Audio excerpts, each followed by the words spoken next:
Bonjour, bienvenue à l'église Momentum. On est ravis de se retrouver ensemble pour louer et adorer le Seigneur. On va ensuite avoir un temps de prédication avec le pasteur Mathieu Perros sur la thématique « La réponse de Dieu à la dépression ». On va visiter la vie d'Élie.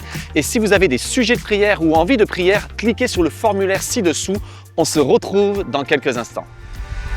Bonjour à tous, bienvenue à l'église Momentum, bienvenue à ceux aussi qui sont là pour la première fois, bienvenue aussi à ceux qui sont en ligne, Momentum Paris, Momentum Bruxelles, bienvenue. On va célébrer, on va louer, on va adorer le roi des rois, on va adorer l'amour parfait, celui qui s'est sacrifié pour nous libérer, pour nous guérir, pour nous sauver. On y va les amis? Et 1, 2, et 1, 2, 3, tapez des mains ensemble. Hey!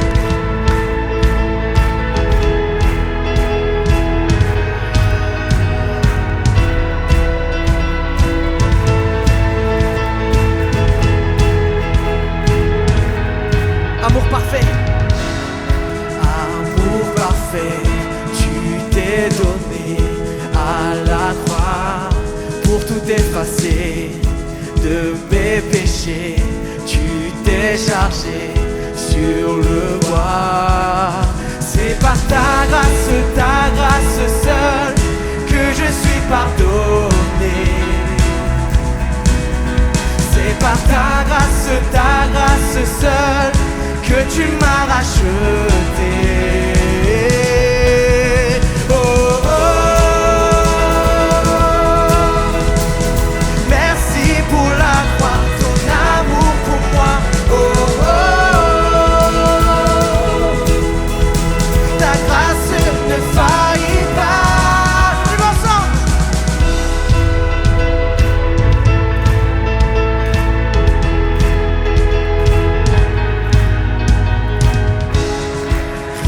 Ne pourrait me justifier.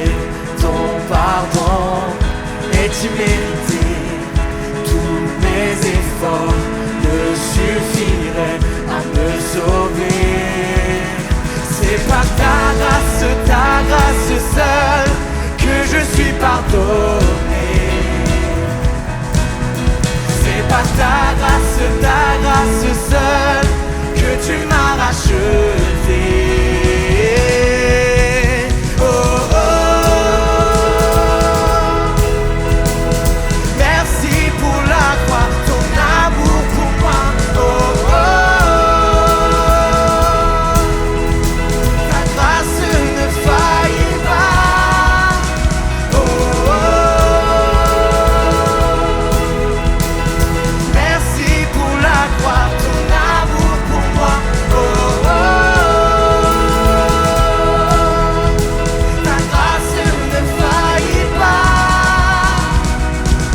Ta grâce justifie, ta grâce m'affranchit, ta grâce purifie, ta grâce m'offre la vie, ta grâce m'a sauvé, ta grâce a pardonné, ta grâce m'a comblé, ta grâce m'a libéré, ta grâce justifie, ta grâce m'affranchit, ta grâce purifie, ta grâce m'offre la vie, ta grâce m'a sauvé, ta grâce a pardonné.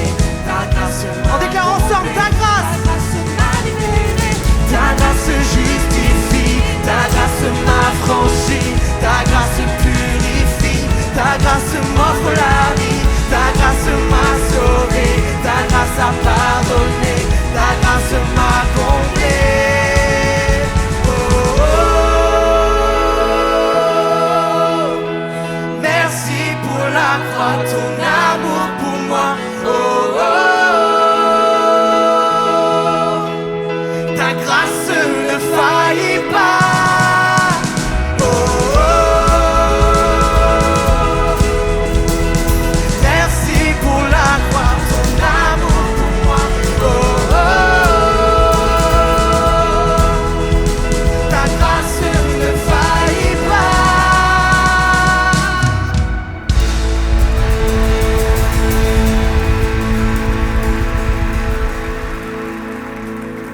On le reprend ensemble? Oh, merci pour la croix, ton amour pour moi. Oh,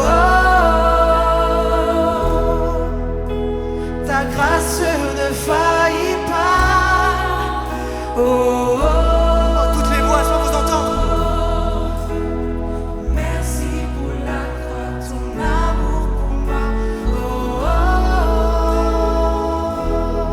oh. Ta grâce ne faillit pas. Alléluia. Oh Seigneur mon Dieu, merci pour cet amour, merci pour cette grâce Seigneur Jésus. Nul ne peut mesurer la grandeur, la profondeur, la largesse de ton amour. Ton amour est immense pour nous. On veut juste t'adorer, te louer Seigneur Jésus. Quand s'effondre autour de moi mes rêves et mes espoirs, tu viens calmer mon âme. Quand l'échec a pris la place, je trouve en toi la grâce de m'appuyer sur toi. Quand tu entends mon cri, ton cœur plein d'amour vient à mon secours et souffle en moi ta vie.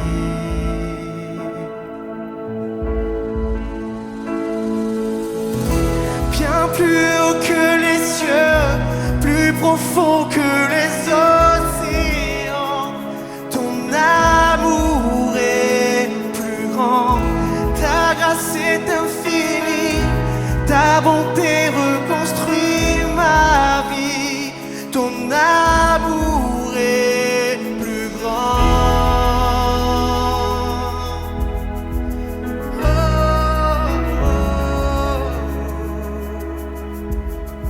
Si je perds pied, pied sous l'épreuve, ta main saisit mon bras, tu as fermé mes pas. Quand tu entends mon cri, ton cœur plein d'amour vient à mon secours et souffle en moi ta vie. On déclare ensemble bien plus haut que les cieux, bien plus haut que les cieux, plus profond que les océans, ton amour est plus grand, ta grâce est infinie, ta bonté reconstruit ma vie, ton amour est plus grand, bien plus haut que les cieux, plus profond que les océans, ton amour est plus grand, ta grâce est infinie, ta bonté reconstruit ma vie, ton amour est plus grand.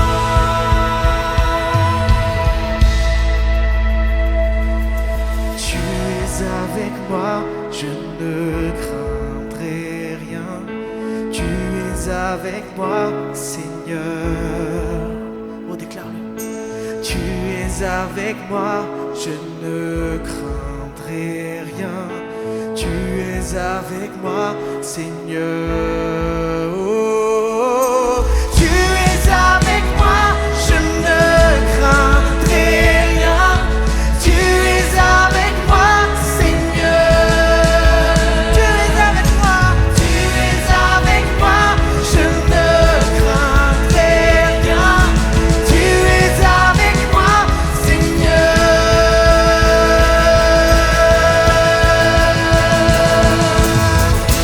Bien plus haut que les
cieux, plus profond que les océans.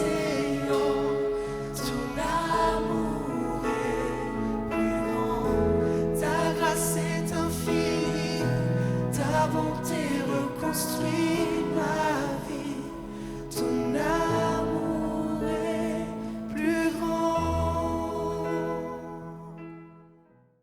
On est dans une nouvelle thématique depuis la semaine dernière qui s'intitule tout simplement santé, parce que nous croyons et que Dieu désire que nous puissions être une église en bonne santé. En tant qu'équipe pastorale, notre désir, notre prière, c'est que nous puissions être une église en bonne santé spirituelle, en bonne santé émotionnelle, en bonne santé physique. Tout notre être entier, esprit, âme et corps.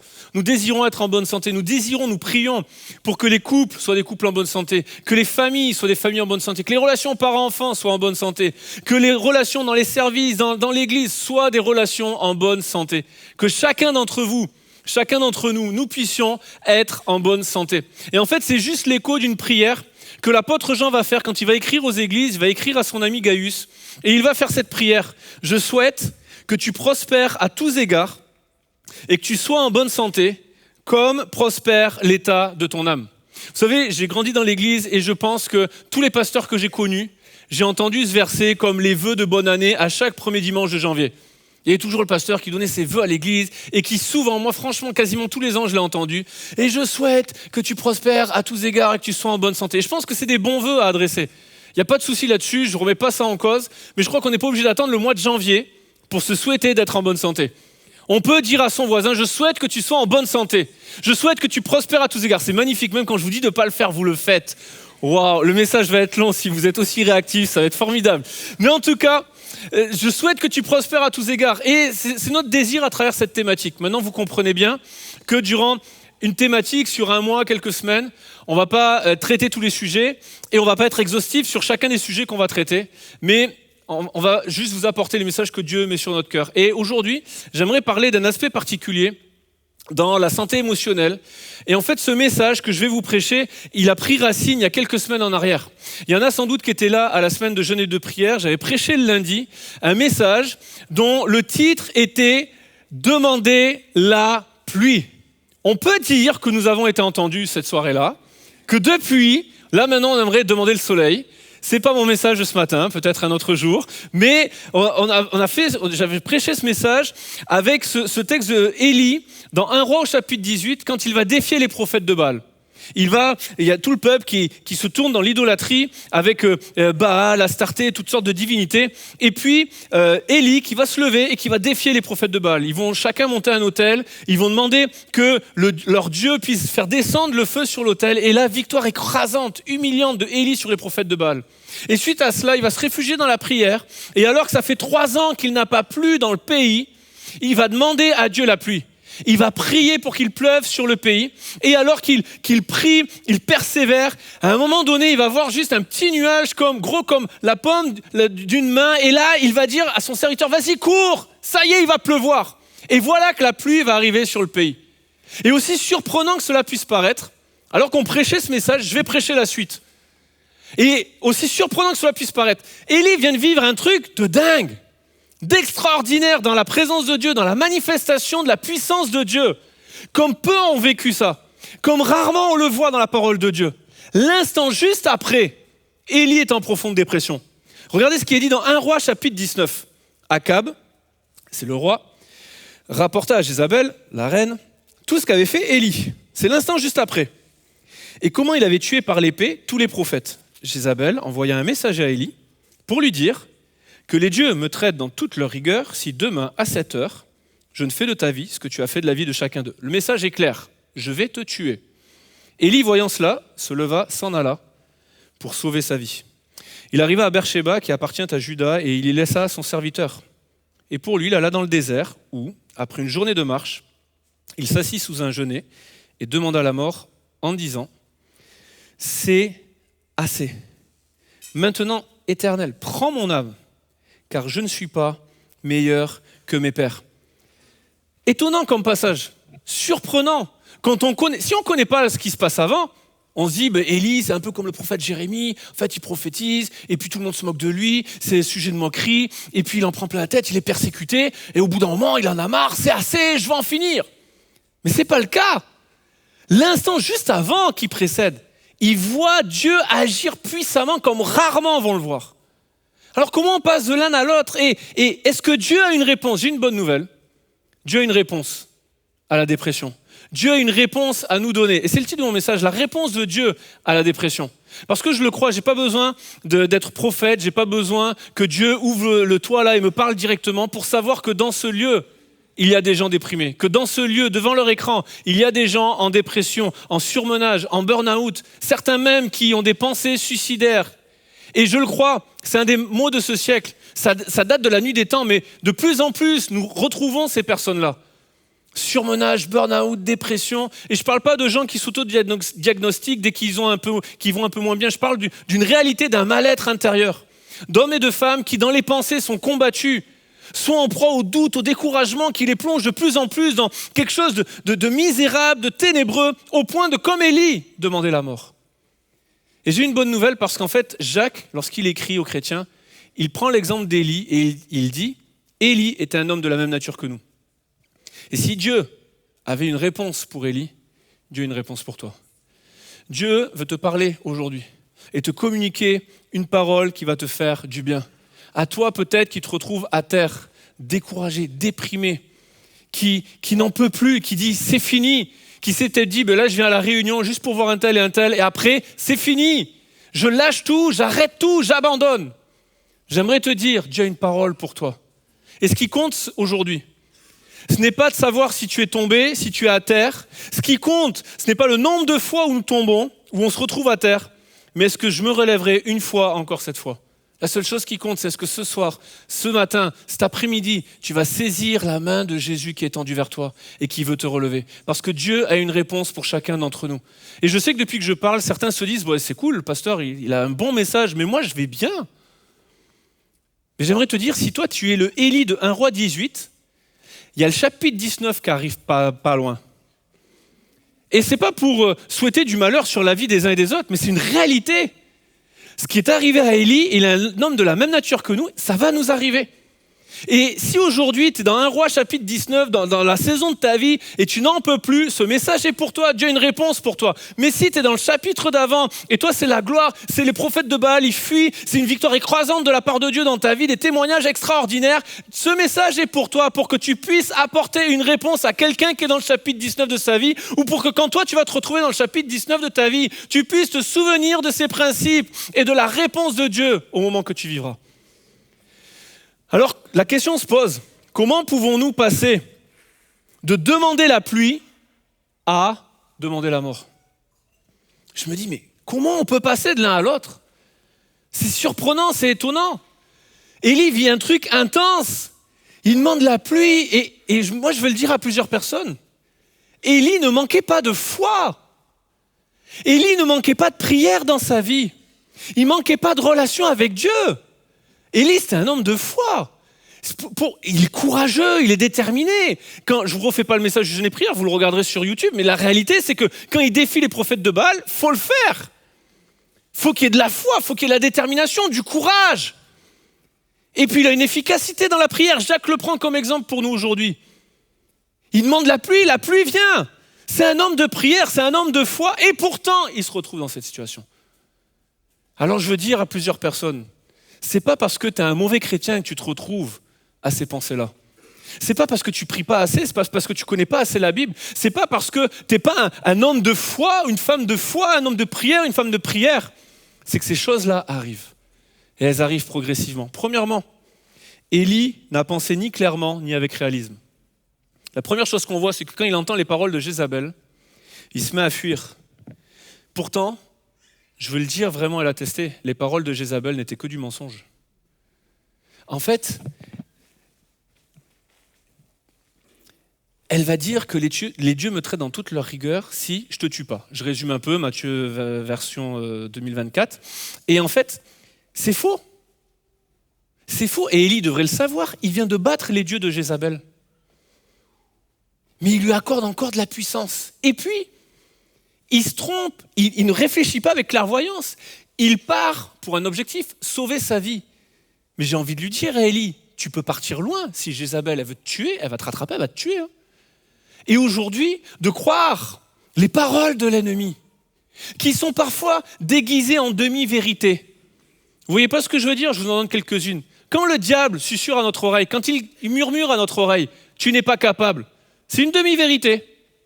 Mais comme c'est qu'une demi-vérité, c'est aussi un demi-mensonge. Parce que la vérité entière, c'est que non, nous ne sommes pas capables.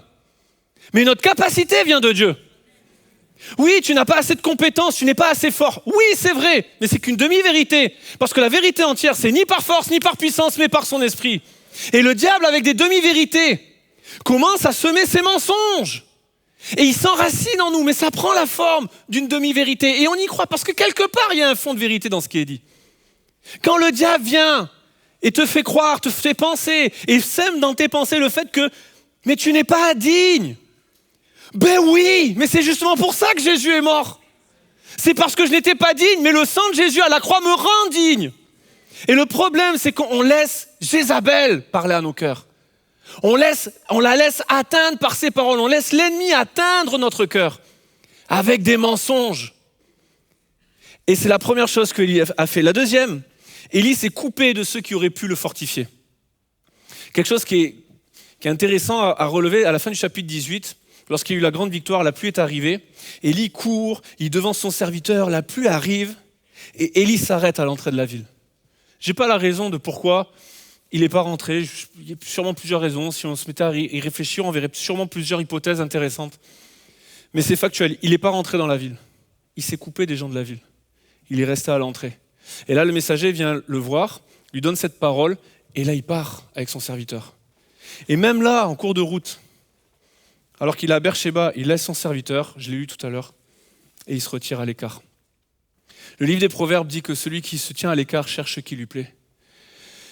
Et peu importe les raisons finalement qui ont poussé Élie à faire et à agir de la sorte, il s'est coupé des gens qui auraient pu le fortifier. S'il avait été à l'intérieur de la ville, j'émets des hypothèses certainement, mais s'il avait été à l'intérieur de la ville, peut-être qu'il y aurait eu 2-3 personnes, peut-être pas toute la ville, mais 2-3 personnes pour lui rappeler « Hey, regarde hier ce qui s'est passé. Oh, gars, te laisse pas intimider par Jézabel, on est là. C'est clair, hier, on n'était pas de ton côté, mais c'est bon, on a compris, maintenant on va être là avec toi. » Mais il s'est coupé. Et des fois, on s'isole, on s'éloigne petit à petit. On se retire.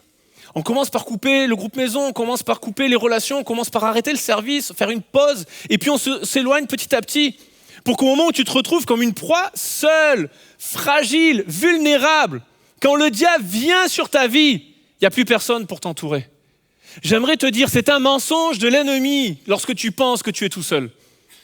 Regarde, fais un panorama, vraiment faites-le. Regardez les magnifiques gens autour de vous. Allez-y, regardez-les. Regardez-les. Tu vois, tu n'es pas tout seul. Et on a beau, maintenant tout le monde en est conscient, tout le monde l'a vu. Mais on a beau l'avoir vu, on ne l'a pas vu. Vous me suivez? On l'a vu physiquement, il n'y a personne ici qui est tout seul dans la pièce. Mais on pense qu'on est tout seul. On pense que personne ne s'intéresse à ce que je vis. C'est un mensonge. C'est juste que tout le monde l'ignore ce que tu vis. Et que peut-être, il y a juste besoin, il faut le courage pour ça, je le reconnais, mais de ne pas se couper et de demander de l'aide, de demander la prière, de remplir un formulaire pour que quelqu'un t'appelle à la fin du message et prie pour toi. En fait, d'oser ces choses-là. Mais non, on préfère l'ennemi nous faire croire qu'on est tout seul. On va le voir plus tard, c'est ce que Élie pensait. Troisièmement, Élie a subi le contre-coup de sa grande victoire. Les moments les plus difficiles sont parfois ceux qui succèdent à nos plus grandes victoires. Je me suis noté, c'est généralement après nos grandes victoires que nous sommes les plus vulnérables. C'est tellement impensable au point de départ. Si vous ne lisez pas le chapitre 18, vous ne pouvez pas vous imaginer ce qui se passe. Mais quand on le sait, on se dit, mais on passe de là-haut à là, c'est pas normal. Il demande la pluie, le feu, il est exaucé, et là il demande la mort. Qu'est-ce qui se passe? Et en fait, c'est un phénomène où il y a plusieurs choses qui l'expliquent, mais une des choses qui l'explique, c'est qu'on se prépare beaucoup plus souvent à aller sur la montagne qu'à aller dans la vallée. Combien de fois on vit une semaine de jeûne et de prière, on s'est préparé pour cela, on a prié, on a jeûné, on s'est motivé comme jamais, on a prié les uns avec les autres, on s'est préparé à cela. Et on ne comprend pas pourquoi, du lundi au jeudi, c'est le feu, c'est extraordinaire, tu as l'impression que tu parles, à peine tu as parlé, Dieu il a déjà recueilli ta prière, il a exaucé, et tu passes comme ça toute la semaine, et le lundi qui suit, tu as l'impression que tu parles, personne t'écoute, ça dépasse pas le plafond, tu sens plus la présence de Dieu, tu vois plus Dieu à l'œuvre dans ta vie, et tu commences à avoir une crise de foi. Ça ne remet pas en question ce que tu as vécu avant, c'est juste ça arrive. Tu fais une conférence, tu fais un camp d'ados, un camp de jeunes, tu vis un moment intense, tu viens à l'appel là, et puis demain, tu retournes dans ton travail et tu as l'impression que c'est tout fini. C'est ce qui arrive à Élie. Comment on passe de l'un à l'autre? Mais parce qu'après des grandes victoires, il y a un moment de décompression. Je ne sais pas si vous regardez des témoignages ou lisez des livres, c'est vraiment intéressant sur l'alpinisme. Les témoignages qui ressortent de ceux qui gravissent des sommets. Il y a vraiment des choses super intéressantes à retirer. Et j'ai noté pour nous, tous les alpinistes s'accordent à dire et expliquer ce phénomène. Les ascensions sont épuisantes, mais le fait d'anticiper la joie et la fierté éprouvées à l'atteinte du sommet donne une détermination incroyable et renforce la motivation.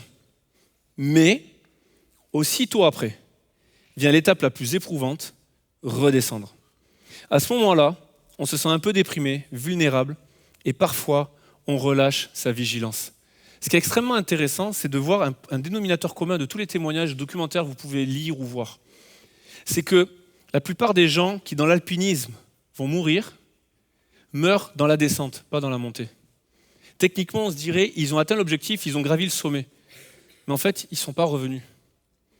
Parce que quand tu montes, tu as l'excitation de « ça y est, je vais aller au sommet, plus que 200 mètres, plus que 150 mètres, ouais, je manque d'oxygène, mais encore un peu de courage, 100 mètres, et puis tu t'es préparé pour ça, et puis tu as tout mis en œuvre, et puis il y a toute ta communauté Instagram qui veut voir la photo de toi au sommet avec ton drapeau de la Réunion, au sommet de l'Everest, et tout ça, et tout ça.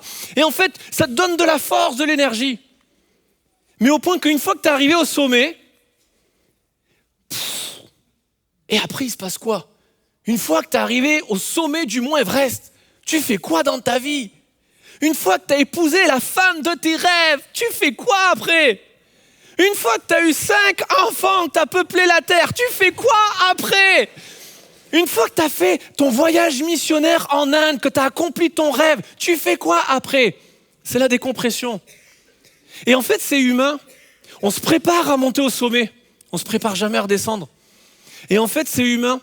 Dans la Bible, on voit Jésus à un moment donné qui vit un temps fort dans la gloire, dans la montagne.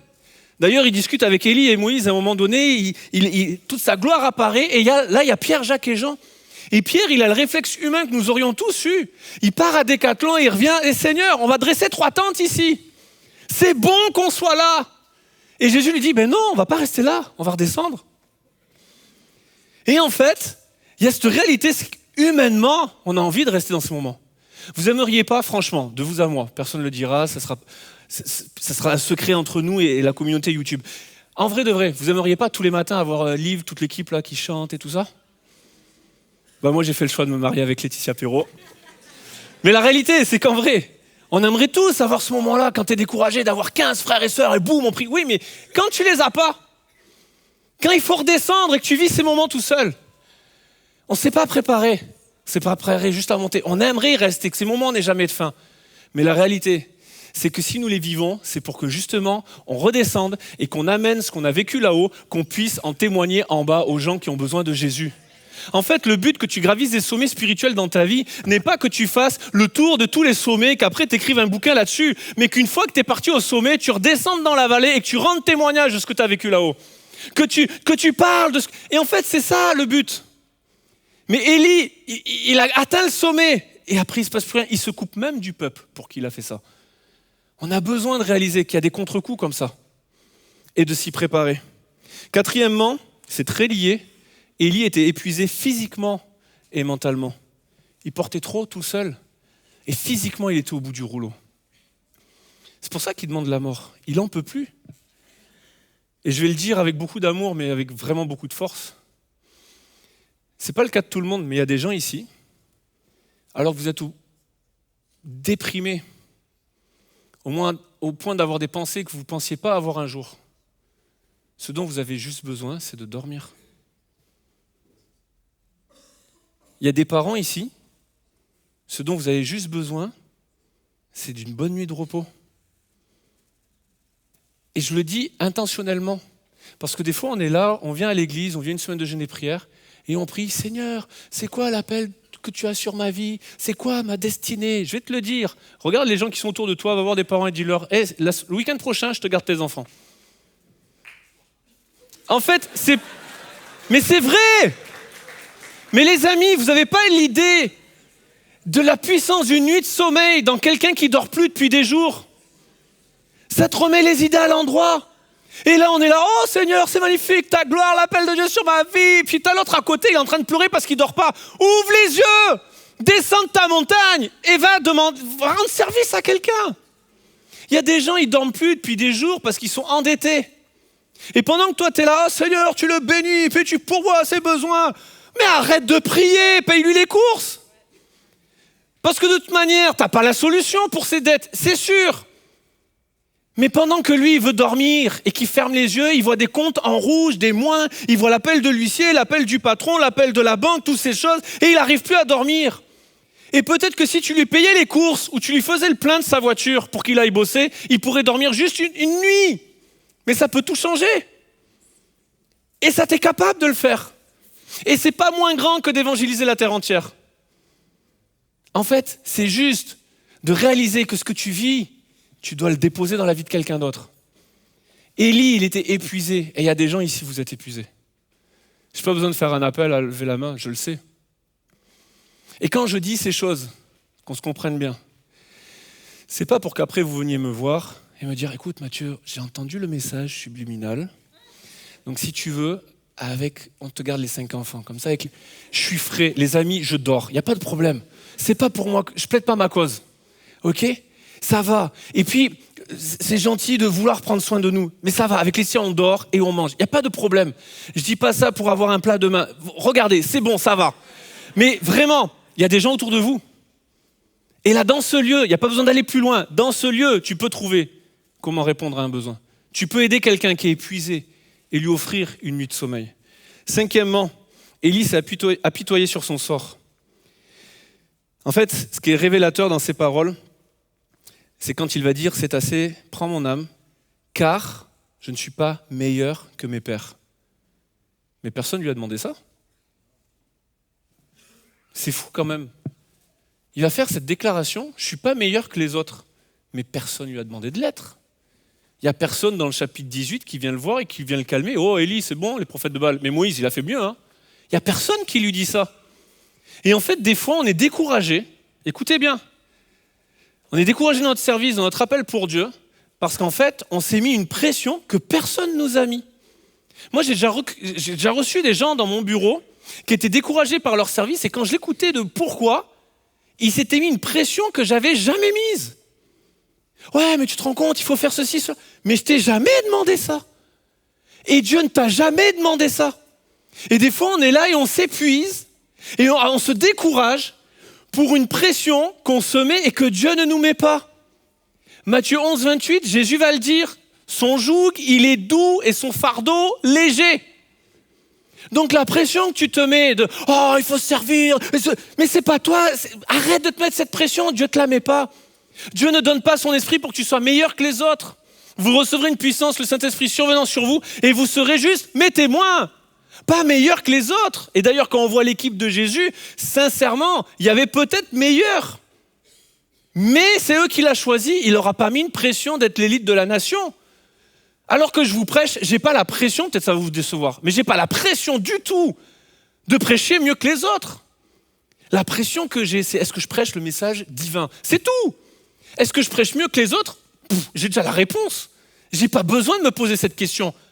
Pour ceux qui se posent la question, ma réponse dans ma tête est non. Donc voilà, ça vous rassure. Vous dites, ok, il est encore humble, parce qu'on a eu, à un moment donné, on a eu un doute. Non, j'enlève le doute. Voilà, je vous rassure. C'est bon, on continue le message. Mais Élie se met une pression que personne lui a mis. Et il se met à s'apitoyer sur son sort.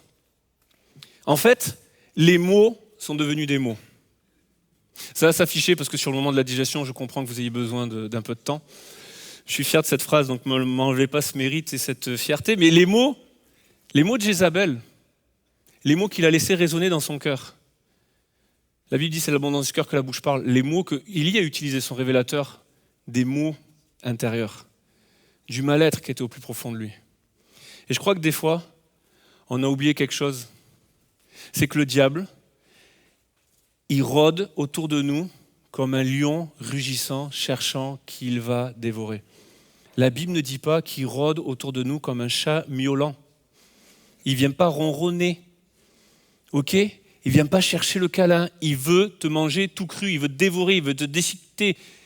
L'ennemi de nos âmes, il vient pour dérober, égorger et détruire. Le message est clair. Mais on a oublié. Et du coup, quand le lion il rugit, mais on oublie que ça rugit fort un lion. Et qu'un lion qui rugit, ça fait peur.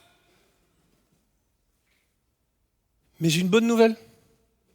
C'est qu'en nous, il y a le lion de la tribu de Juda.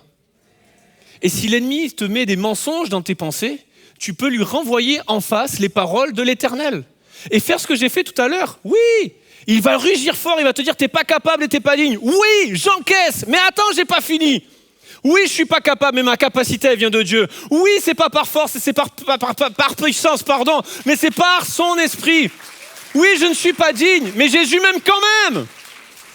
Et en fait, de faire rugir le lion de la tribu de Juda, j'aime tellement ce chant où on est là, chante mon âme, ne sois pas timide et élève ta voix, car il y a un lion qui rugit en toi. Sauf que on laisse rugir le diable et on fait miauler Jésus. Je suis désolé, il faut inverser les rôles. Fais rugir le lion de la tribu de Juda.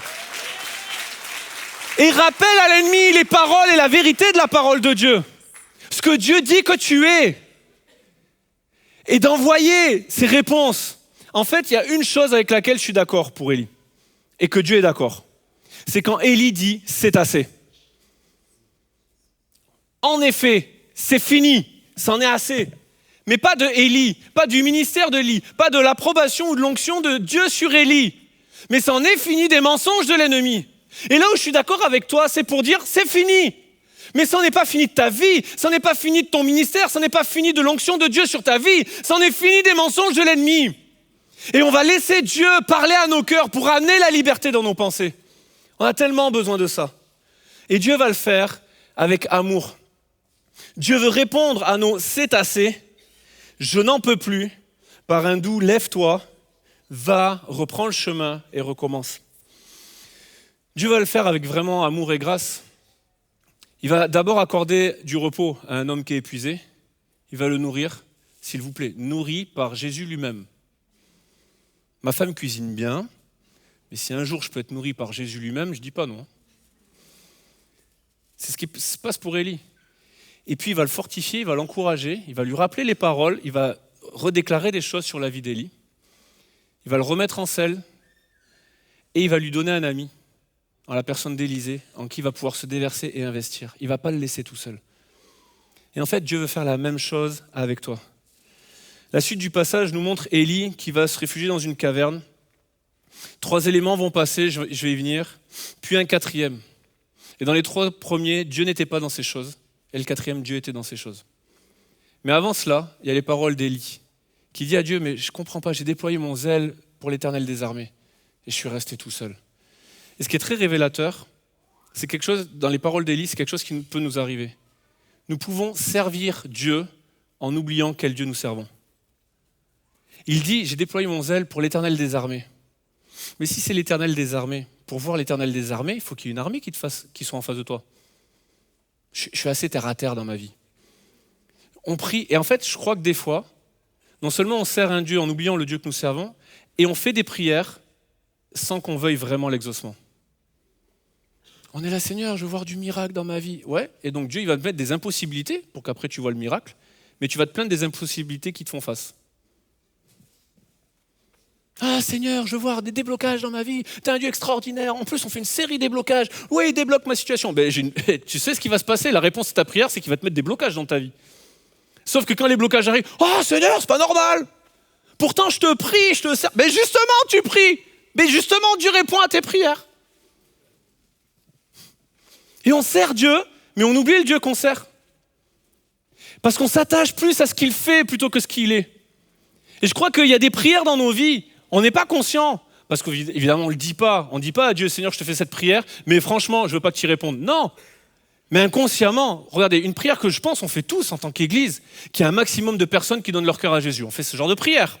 si vous êtes l'église, c'est une bonne prière à faire, je vous la conseille tous les jours, machin. Mais la réalité, vous savez ce que c'est la réponse de cette prière? C'est que quand Dieu va répondre à cette prière, il va y avoir un tas de personnes nouvelles qui vont venir. Et donc, ça a plusieurs conséquences. La première, c'est qu'il n'y aura pas que 3 célébrations le dimanche. Donc peut-être qu'on va te demander d'arrêter de venir à 13h pour libérer de la place et de venir à 15h ou à 17h ou à 19h, 21h, 23h. Peut-être qu'au lieu de faire un temps de louange, un temps de message de 30 minutes, peut-être qu'on va dire au prédicateur, prêche que 10 minutes parce qu'il faut qu'on arrive à caser 20 célébrations dans la journée. Mais oui, mais c'est ça. Maintenant, qui, dans les équipes de bénévoles, a envie de 20 célébrations chaque dimanche? Personne. Donc deuxième solution, on va donner un peu plus de nos dîmes et nos offrandes pour avoir un local plus grand qui va faire 2000 places. Comme ça, waouh, une célébration. Pas longtemps. Parce qu'après, ça va se remplir et tu vas faire 2, puis 3, puis 4. De tous ceux qui ont applaudi, je vous donnerai le RIB de l'église, vous pourrez. Et Yvan dit Amen à ça. Mais la réalité, c'est ça. Et sinon, il y a une solution encore. C'est qu'en fait, partout où tu vas, sur ton lieu de travail, tes collègues, ta famille, tes voisins, tu témoignes de Jésus. Ça passe par là. Parce que tu peux mettre le prédicateur que tu veux ici, tu peux mettre le nombre de réunions que tu veux, les gens ils viennent. En fait, avant qu'ils viennent à l'église, il faut penser qu'il faut qu'ils viennent à Jésus. Et Jésus, il vit en toi. Donc là où tu es, tu peux les amener à Jésus. Mais est-ce que je veux cette réponse? Ah Seigneur, là tu vas me chercher. Ça veut dire qu'il faut que j'ai un bon témoignage du coup. Et ouais, mais en fait, c'est la prière qu'on fait. Et on oublie, on sert Dieu, mais on oublie le Dieu qu'on sert. Et il y a 3 choses que Dieu va rappeler à Élie. Alors qu'il est dans la caverne, il y a un vent fort et violent qui va passer. Après, il y a un tremblement de terre. Après, il y a un feu. Et à chaque fois, Dieu n'était pas dans le vent, Dieu n'était pas dans le tremblement, Dieu n'était pas dans le feu. Qu'est-ce que Dieu veut dire à Élie et nous dire aujourd'hui? En fait, le vent, la particularité du vent, c'est qu'on ne le voit pas. On ne sait pas d'où il vient, on ne sait pas où il va, mais on en ressent les effets. Dieu n'était pas dans ce que ressentait Élie. Ses sentiments, ses émotions l'ont poussé à des pensées suicidaires. Dieu n'était pas dans ces choses. Et puis le tremblement, on en ressent les effets, mais on l'entend. Dieu n'était pas dans les paroles que Élie entendait. Dieu n'est pas dans les paroles que tu entends depuis ton enfance.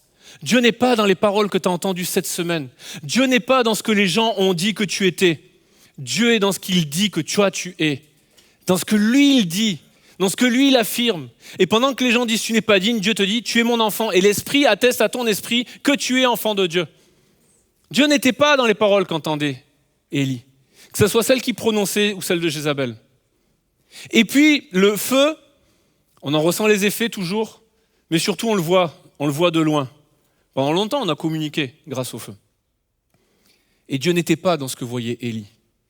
À plusieurs reprises, il va dire à Dieu, j'ai déployé mon zèle et je suis resté tout seul. Faux. Dieu, avec douceur, moi franchement, j'aurais mis un peu plus le paquet, mais avec douceur, Dieu va lui dire, non. Il y a 7000 hommes. On est d'accord que 7000, c'est une petite foule? Si ce soir, il y a 7000 personnes qui débarquent chez toi, ça fait du monde dans le salon, on est d'accord? 7000 hommes qui n'ont pas fléchi les genoux devant Baal. Et Élie est là, la version française de Élie. Ouah, je suis tout seul. Non, tu n'es pas tout seul. Regarde, il y en a 7000. Tu penses que tu es tout seul.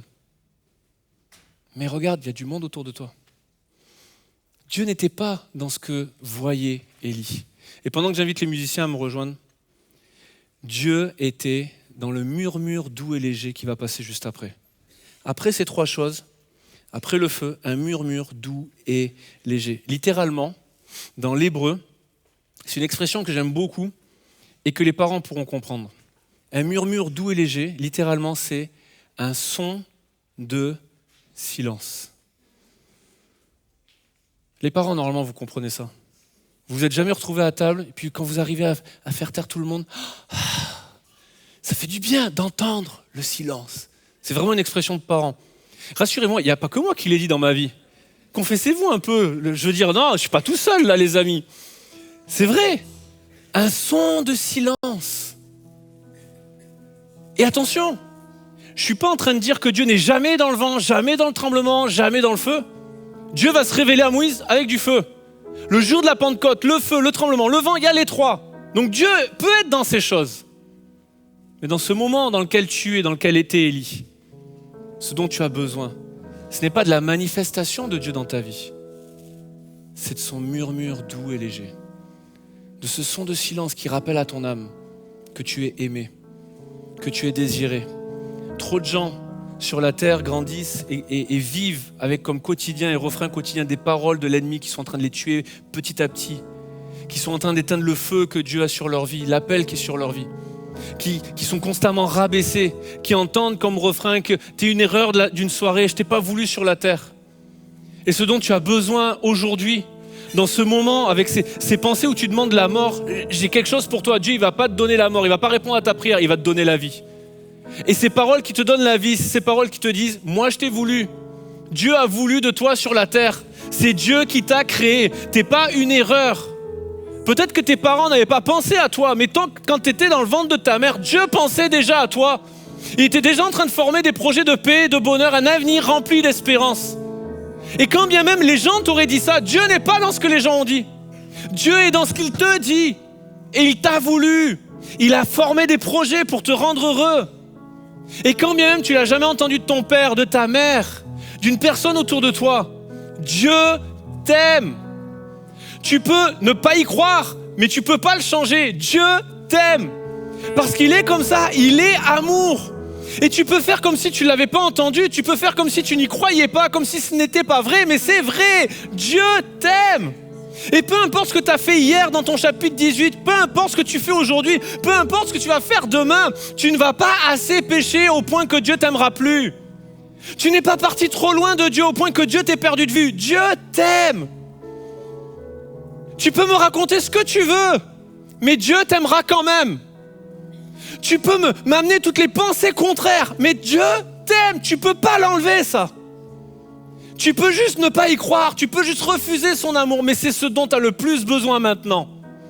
D'être rempli de l'amour de Dieu, d'être inondé, submergé par l'amour de Dieu. Et c'est le Saint-Esprit qui fait ces choses. Ce murmure doux et léger. Alors cet après-midi, ça va pas être un vent puissant, ça va pas être un tremblement de terre, ça va pas être un grand feu. Ça va être un murmure doux et léger, mais avec lequel Dieu va attester à ton esprit que tu es son enfant. Qu'il t'a choisi, il t'a aimé. Dieu a tellement aimé le monde qu'il a donné Jésus. Et Jésus t'a tellement aimé qu'il est mort à ta place. J'aime me le dire souvent, j'aime le dire régulièrement. Si dans toute l'histoire de l'humanité, tu avais été la seule personne à accepter le sacrifice de Jésus, ça aurait été suffisant pour qu'il le fasse quand même. Jésus ne l'a pas fait pour avoir une foule. À la croix, il n'y a pas grand monde là qui croit. Mais quand il le faisait, il pensait à toi. Et si tu avais été la seule personne, il l'aurait fait quand même. Pourquoi ? Parce que Dieu t'aime. C'est pas une histoire de mérite. Tu mérites pas son amour, mais personne le mérite. C'est une grâce qu'il nous fait.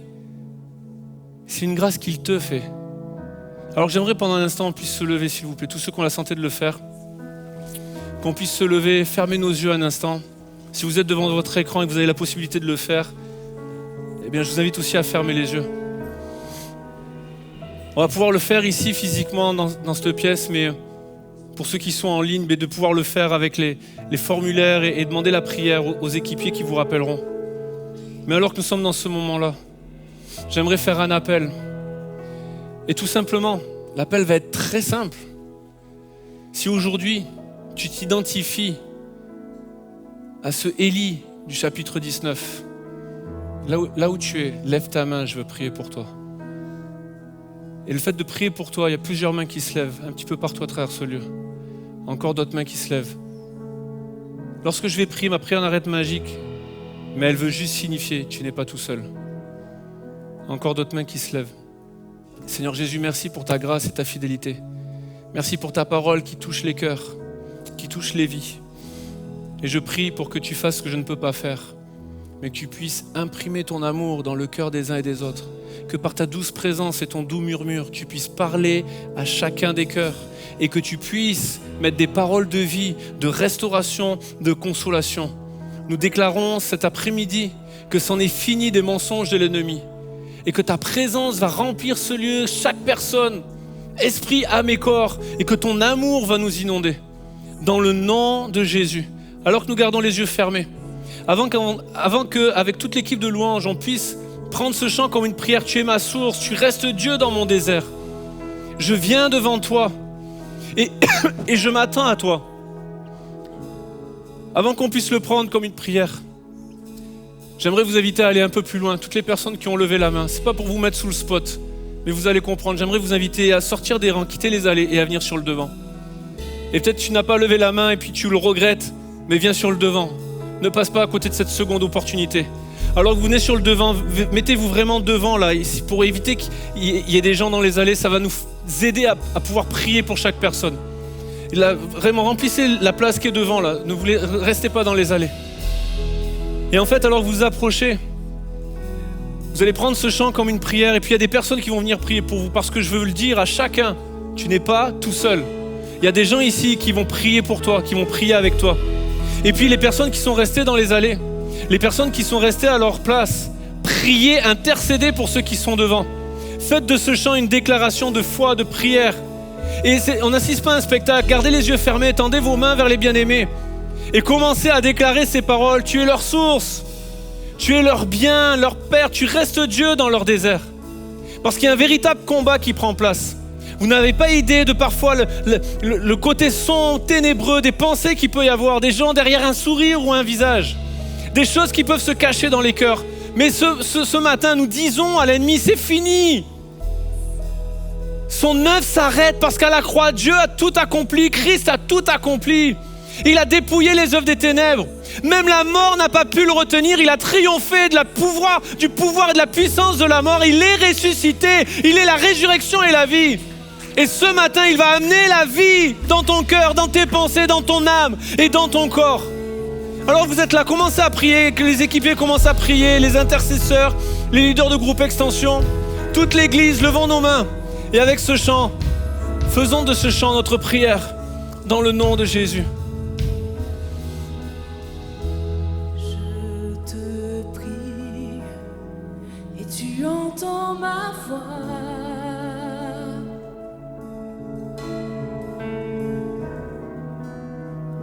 Je fléchis les genoux devant toi. J'ai besoin que tu traces un nouveau chemin. Tant besoin que tu sois mon puissant soutien. Tu es ma source, tu es mon bien. Quand je me perds, tu prends ma main, tu me relèves de la poussière dans le désert.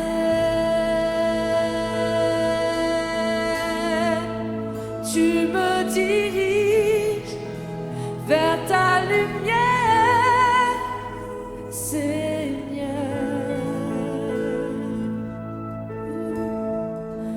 Tu es mon Père, tu restes Dieu dans mon désert.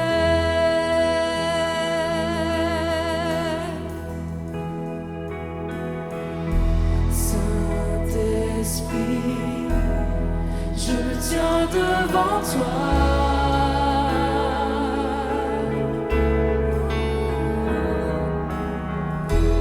À l'abri, dans le creux de tes bras.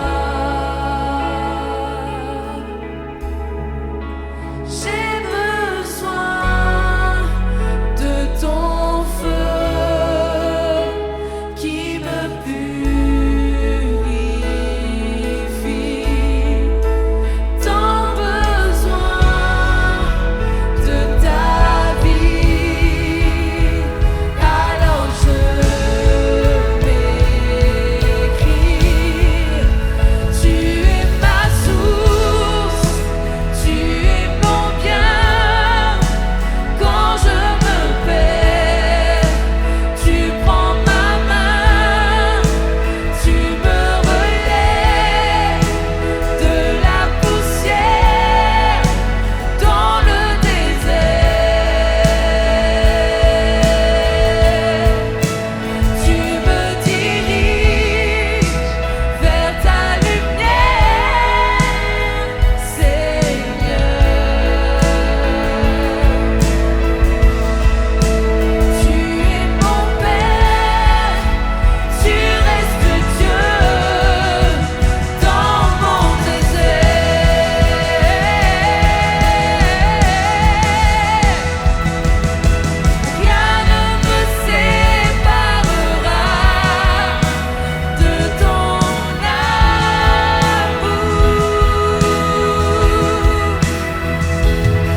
chaque personne qui est dans ce lieu, j'aimerais vous inviter à prier réellement, à faire entendre votre voix.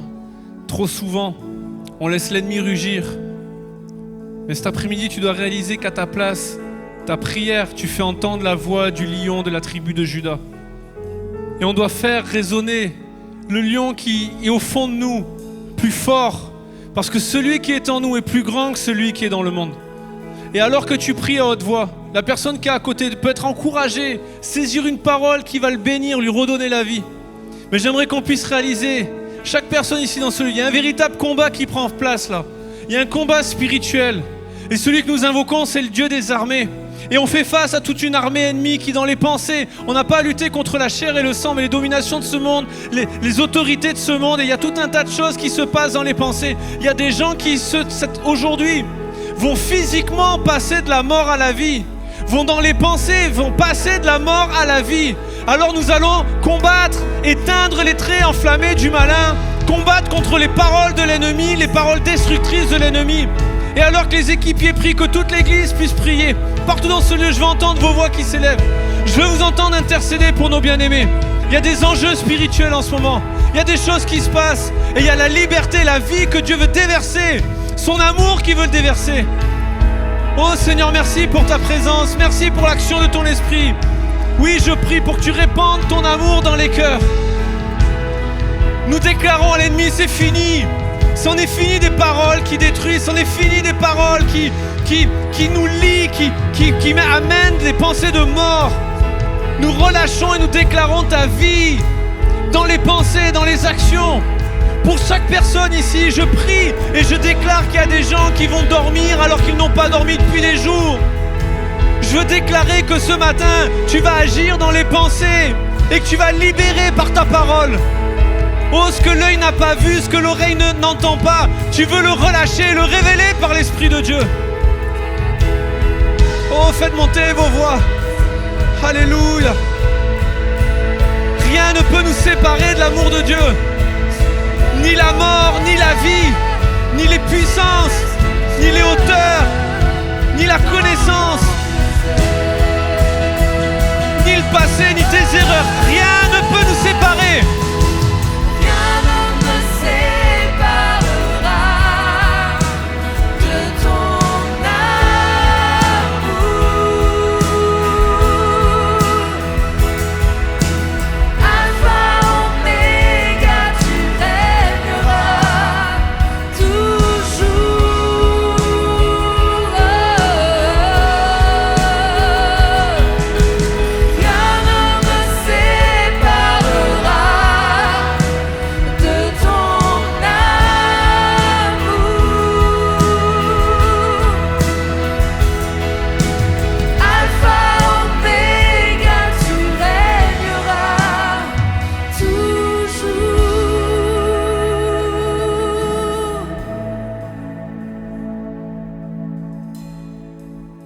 Tu es ma source, tu es mon bien.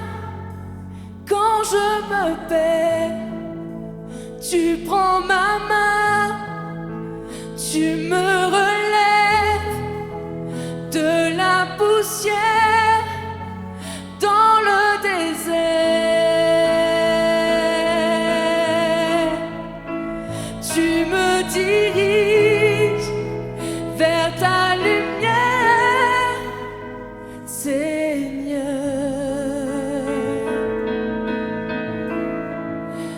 Tu es mon Père, tu restes Dieu dans mon désert.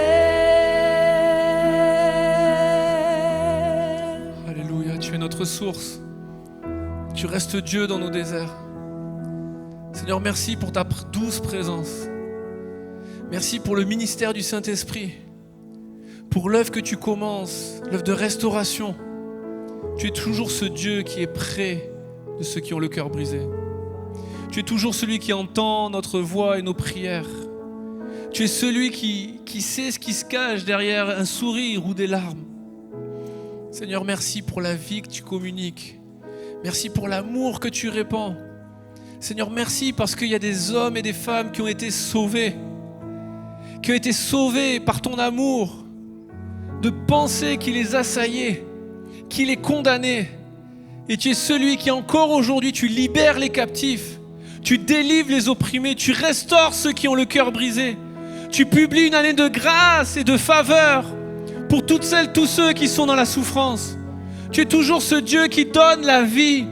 Et alors que l'ennemi vient pour dérober, égorger, détruire, toi tu donnes la vie et la vie en abondance. Alors merci pour la vie que tu relâches. Merci pour l'œuvre que tu as commencée. Parce que tu es toujours ce Dieu qui va l'amener à son plein accomplissement. Que ton nom soit béni. Nos cœurs se réjouissent et nos âmes t'acclament. Dans le nom de Jésus. Amen et Amen.